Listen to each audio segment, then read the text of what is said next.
Welcome to the Canon 600D tutorial. You'll need a Canon 600D, an LP-E8 battery pack, an SD card and a lens of your choice. To place your lens, twist on the camera. The battery pack is located on the bottom of the camera.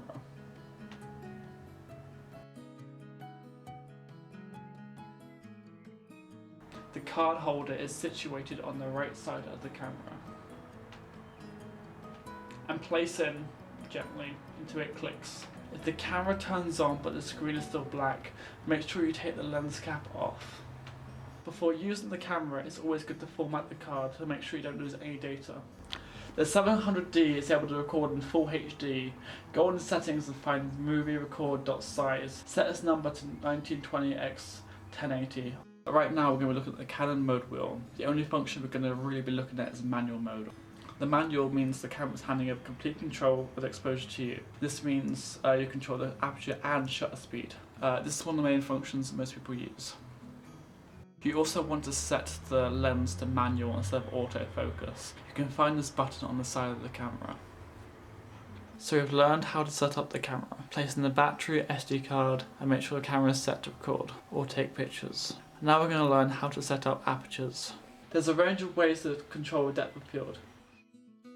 A depth of field does not abruptly change, as you can see, it's a gradual transition. All can vary depending on the camera type. Right now we're using a 600D. By changing the focal length we can decide what's behind and in front, and also what comes into focus. Right now we're going to be using apertures. Fast shutter speeds freeze movement, ensuring pin-sharp pictures, depending on how fast your shutter speed is. Slow shutter speeds tend to blur movement, and so can be used for creative effects.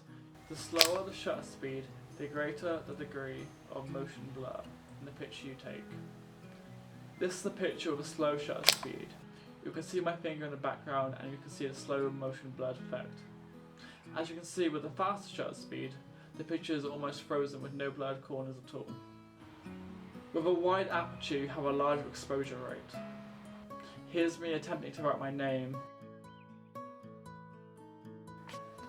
So when looking at exposures, what I'm doing to create this pattern is getting a light and moving it around.